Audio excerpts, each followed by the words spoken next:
Dan asked, "What type of entrepreneur are you?" To which Blake replied, "Probably either the gamer or the visionary, whichever one doesn't have his shit together yet."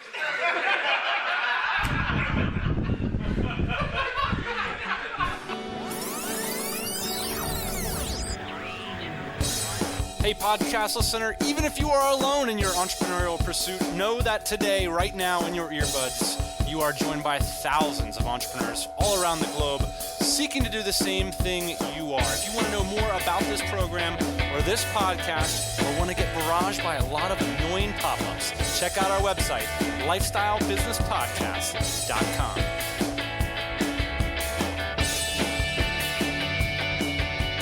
Yeah, buddy, it's Thursday. That means it's time for another Lifestyle Business Podcast. Happy 4th of July to all our fellow Americans. Today I'm joined by my Captain America, my ho-hostess with the mostest, a man whose Chinese name is Rich Rain. If you guys stick around to the end of the show, we'll share with you an iPhone app from the future, as well as an audio tribute to our country of origin. Can't hide our redneck roots, can we, Ian? No, sir. Happy 4th of July. Good to see you. We are in Hong Kong, so that's very non-American of us. Very non-American. We've been hoofing it around to a variety of financial advisors, and we've learned a lot. That'll be coming down the pike here on the LBP. Yes. Wow, what can I say? It's 5 stars. D. Hayes says, Dan and Ian have so much real-world info. Sometimes it's hard to keep up. D says, it's so real. The LBP's so real, man. Yeah, buddy. Kenton says 5 stars. Too bad iTunes only goes up to 5 stars because this podcast is one of the things that I look forward to most each week. Who can we talk to at Apple about that, I wonder? Kenton says if you're looking for make money online secrets, look someplace else. That's true. So kind of crazy, man. Full circle. I was just looking at my passport, and we are back in Hong Kong, and it's been exactly a year since the last time we were here. Yeah, that's nuts. Let me make a sales pitch before we go on. October 1st, speaking of real, live and in person, Ian and I will be hosting another Tropical MBA in the Philippines. And if you want to get involved in that, I suggest you act fast. We will be launching it in the next 7 days. Go to tropicalmba.com/TMBA. You gotta go there. You gotta go there fast if you want to build a business in person with Ian and myself. I am still getting off my high. I just can't believe it. It's been an amazing 2 weeks. Yeah, it was amazing. So let's just get moving on to the meat and potatoes, because we're going to talk about 3 lessons that were really sort of exposed for us through this whole process of running our first conference in the Philippines. All right, Ian, the first point is about the power of content conditioning. So I realized something the other day on the train from the airport to Hong Kong. It was only 1 year ago that I was sitting on that very same train listening to Rob Walling on Startups for the Rest of Us talk about the first conference that he ran.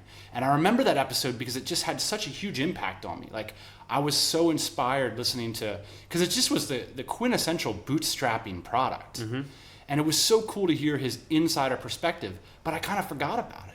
It just sat in my subconscious. And then boom, a couple days ago on that train, I remembered. And it occurred to me, was it Rob Walling that inspired this whole Tropical MBA thing? Yeah, kind of weird how that stuff happens. Like, you have these inputs in your life, and obviously it's really important to control these inputs because they do influence you. Yeah, you don't even know. So it's like you're still hanging out with like your jerk friend from high school that's like, putting all these bad ideas in your brain.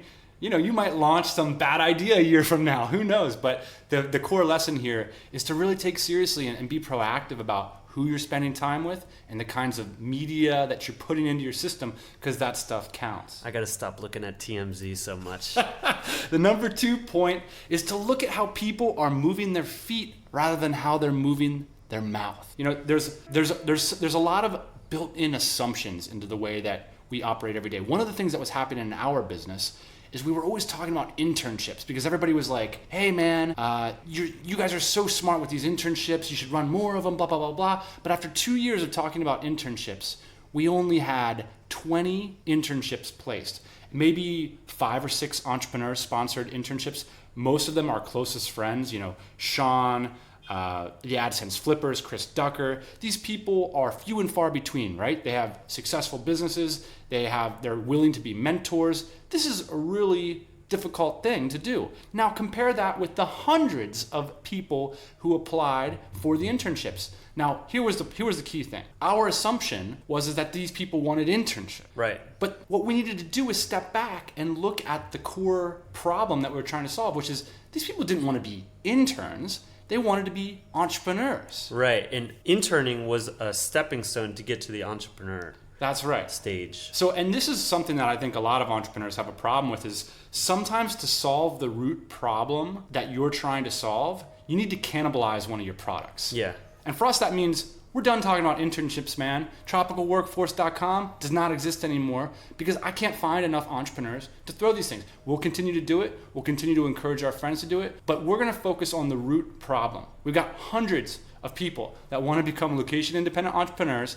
We're going to build products for those people. Yes, sir. Number 3, the power of in-person. These last 2 weeks have been amazing. There is just no substitute, no Skype call, no email thread, no forum is the same as sitting and spending time with people on a day-to-day basis. I mean, that's the foundation of stuff like the Dynamite Circle. If we would not have thrown our party in the Philippines 1 year ago, the Dynamite Circle membership group would never exist. Yeah, I think everybody that attended the Tropical MBA would agree.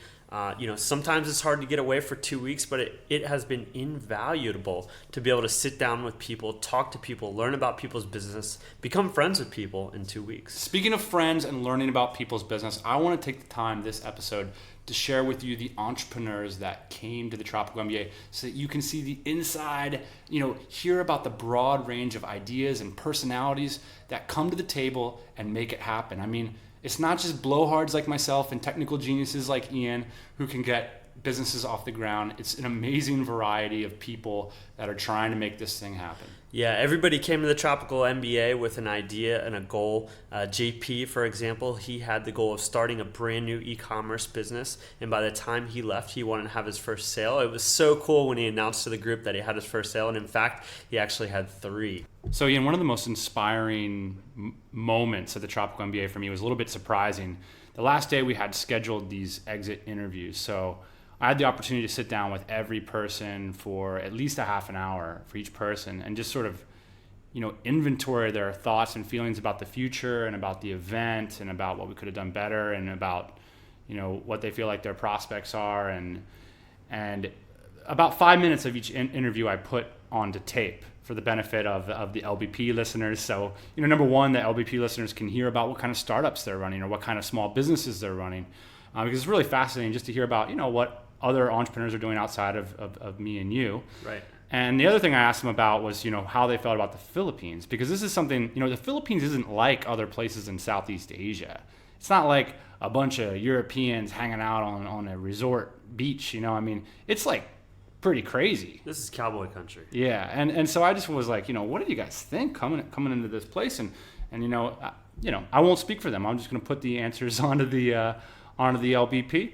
And so I just thought it'd be cool to get an insider look into these small business entrepreneurs. So let's take a listen.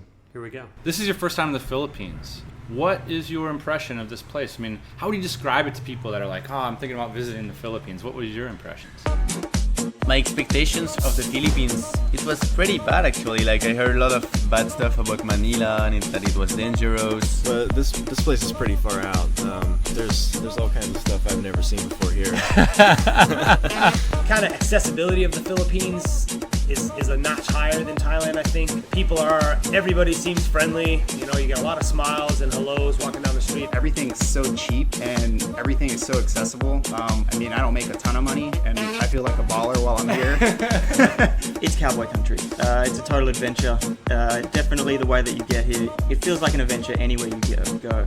It's great for business people. It's challenging. Like you come out here and you sort of test your own comfort zone. The second we got on that bus and got out of Manila, it was very, very comfortable. Very nice people. It's just a great place. I didn't really know what it was going to be like. I didn't know too many people who come here. I've employed people here. It's pretty cool. I don't really want to leave. I'd like to see a lot more of it. I want to come back, actually. He is another victim of our ragtag of entrepreneurs out here. We've been calling you the Dominator because, I mean, your business, you seem to be insanely productive. At least you have a good reputation for being. I stare at my computer a lot, so I look intense when I do it, and I've got a furrowed brow, so I think I just fool a lot of people that way. So how are you going to use the internet to get this done? I'm going to hack it. What's the trajectory for your life? Well, I'm unemployed now. You've been unemployed for a long time, By man. the time this goes to air. When I looked at this, I was probably, as far as technical ability, the last or second to last as far as that. For me, it was basically the fact that like I needed to start a business. I knew I needed to start a business. I just kind of needed a little bit of coercion and being pushed in the right direction. Right. And we are good at coercion here. Shook it up. So what would be like the next 1 to 2 years of your life? Like, what's the trajectory like looking for you? What are you going to be working on? Where are you going to be? Coming here and meeting all of these people and talking to everyone, sort of like sharing ideas and chatting and brainstorming, it's been great. Like, I feel like it's been sort of like a big leap forward in terms of my entrepreneurial thinking and understanding and maturity. Since I've been here, I've hired a VA to kind of facilitate that process. Well, I guess sort of the trajectory that I'm trying to put myself on now is to push myself out of the guy who's built a really good job for himself that he still needs to work in, into the guy that owns a business that I could step away for 3 months and it would keep tumbling forward without me. I made a lot of excuses for marketing and not trying these other things because they were intimidating, to kind of start all over and start from something that you don't know very well is intimidating. And what I've learned is that there's no way to outsource some of these base skills. You have to just start trying it and doing it yourself and figure out what the basics are, and then you'll see which parts you can kind of break off and have other people do for you. You don't want to be this guy who spends 5 years and you're awesome making cold calls kind of thing. Yeah, exactly. I mean, but what made you realize that? I guess actually having the time, having these 2 weeks to kind of put the effort into trying to build a business. When I arrived here, I was totally unconfident about emailing suppliers, meeting, calling suppliers, cold calling, all the stuff about suppliers and sourcing products. It was very intimidating to me, and I get a lot of help from you guys. So, the Tropical MBA event, who would you think would be somebody that could benefit from an event like that? I think the person that would benefit the most is someone who is in a position where they know that they want to run their own business and is struggling with obstacles. There are great opportunities for people who are already running a business to kind of expand their view. I feel like I did have a very kind of narrow focus, just focusing on what we did really well, which was manufacturing. If you don't already have some sort of advantage or some specific knowledge, I would encourage people to, niche down and get to know a particular industry or a particular niche. If you're really set in your ways and like watching your cable TV every day and stuff like that, it's probably not going to be the place for you. But if you're ready for an adventure and really want to travel and just see as much as you can, this would be the place to do it. Because the amount of sort of knowledge you can get from this and the people you can meet will give you a huge acceleration in what you're already doing. Well, anybody who really has their heart set on something that they haven't necessarily been able to achieve yet. What's the point of running a business that doesn't help mold you into the kind of person that you ultimately want to be? It's an honor to have you join us here all the way out in the relatively dangerous island of Mindoro. These 2 weeks in Puerto Galera at the Tropical MBA has just been that boost that's been really great for me. This is just, it's a huge step ahead. There's 15 people here that help you anytime, whether it's WordPress, whether it's creating a presentation or business model to send to a potential buyer or customer. It's just a great opportunity for anyone who knows that this is where they want to take their life. I really enjoyed my time here, and the end of 2 weeks came way too fast. The benefits are not just to do with starting a business. I mean, the benefits have to do with networking, and all of us are going to be friends. For a long time, we'll be able to help each other out. For me, it was a no-brainer to come here. Really, really worth it. Well over my expectations. Cheers, man. Alrighty, and that was nuts. Let's get moving on to just the tips.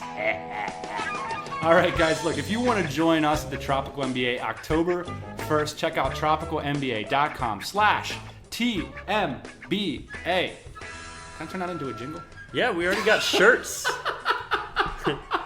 All right, look, do you want to give the background on this whole Dragon dictation thing? Yeah, so this is so we got a new app to share with you today. You started using Dragon Dictation on your iPhone. So back in 2007, you came to me and you asked for $100. I said, look, man, we don't have $100 to be spending on some dictation app. You're like, but listen, man, this is how I'm gonna write the best If you want to talk posts. about like facing your fears and going through intimidating situations, try asking Ian for $100 for anything.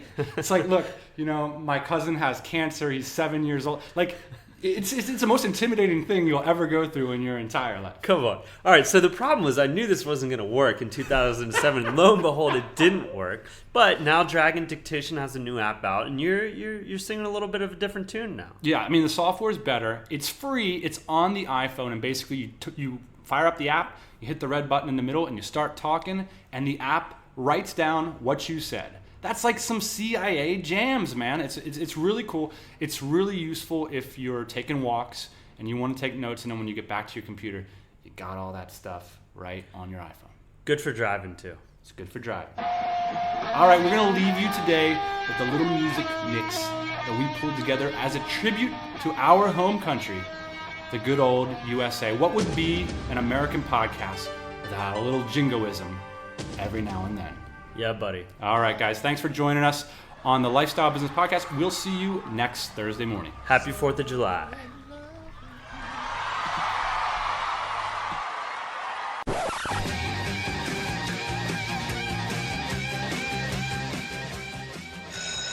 Hey, guys, one more thing. Hey, this summer, when you're being inundated with all this American bicentennial 4th of July brouhaha, don't forget what you're celebrating, and that's the fact that a bunch of slave-owning, aristocratic white males didn't want to pay their taxes. Yeah!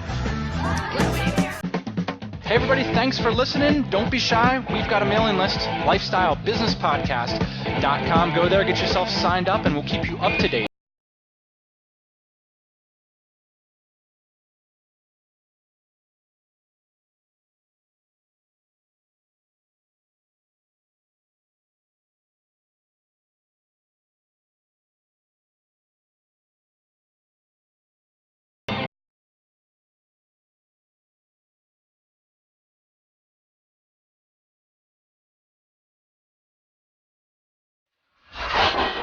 Honestly, it's like I stumbled across you guys, podcast, and I like the enthusiasm that I heard. I mean, it's like you guys, you're fun to listen to. You're passionate not just about your own businesses, but businesses in general, and that's something that's really invigorating to hear. And I guess I just kind of wanted to swirl around in that mix, and I am probably as into it sort of for the travel and the lifestyle stuff as I am for the business stuff. Although again, it's like you can always learn more business. It's there's depth upon depth and just a lot of onion layers you can always peel back and find more stuff.